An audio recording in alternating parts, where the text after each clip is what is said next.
आप सभी को पापांकुशा एकादशी की हार्दिक शुभकामनाएं। चलिए आज सुनते हैं पापांकुशा एकादशी की व्रत कथा।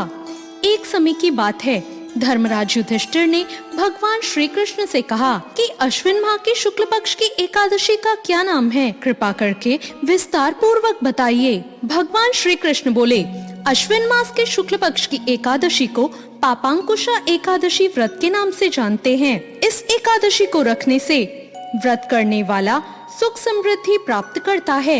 इसके साथ ही हर तरह के पापों से उसे मुक्ति मिल जाती है और वो यमलोक की पीड़ा से भी मुक्त हो जाता है। भगवान श्री कृष्ण ने कहा, अब मैं तुम्हें इसकी कथा विस्तार पूर्वक बताता हूँ, ध्यान पूर्वक सुनो।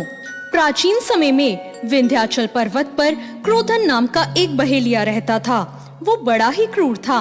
उसका सारा जीवन पाप कर्मों में बीता।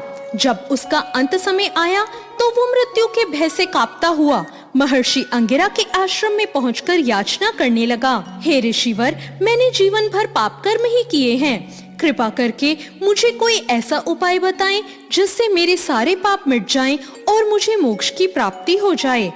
उसके निवेदन पर महर्षि अंगिरा ने उसे पापांकुशा एकादशी का व्रत करने को कहा। महर्षि अंगिरा के कहे अनुसार उस बहेलिये ने पूर्ण श्रद्धा के साथ इस व्रत को किया और उसके किए गए सारे पापों से उसे छुटकारा मिल गया और उसे विष्णु लोक की प्राप्ति हुई। इस प्रकार पापांकुशा एकादशी का व्रत करने से व्यक्ति को पापों से मुक्ति मिलती है और भगवान विष्णु की शरण प्राप्त होती है। भगवान श्री कृष्ण ने कहा, युधिष्ठिर, पापों का नाश करने वाली इस एकादशी को पापांकुशा एकादशी कहते हैं।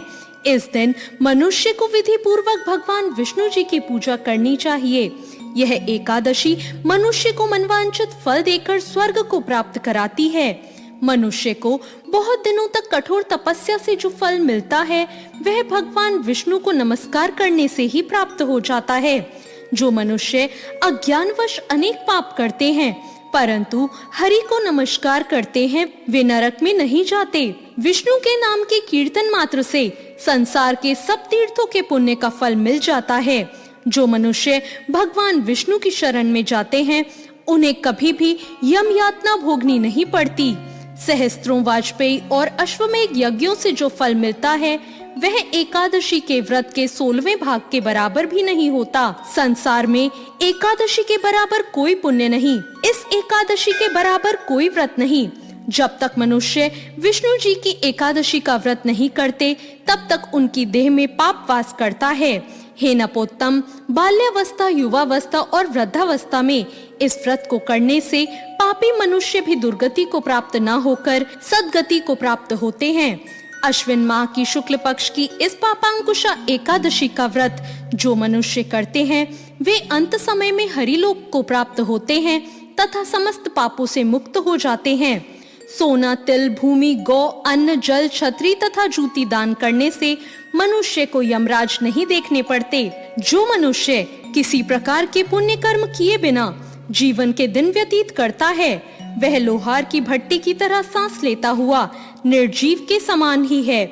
निर्धन मनुष्य को भी अपनी शक्ति के अनुसार दान करना चाहिए तथा धन वालों को सरोवर, बाग, मकान आदि बनवाकर दान करना चाहिए। ऐसे मनुष्यों को यम का द्वार नहीं देखना पड़ता तथा संसार में दीर्घ आयु होकर धनाढ्य और समृद्ध और रोग रहित रहते हैं। तो ये थी पापांकुशा एकादशी की व्रत कथा। आपको ये कथा कैसी लगी कमेंट करके जरूर बताएं।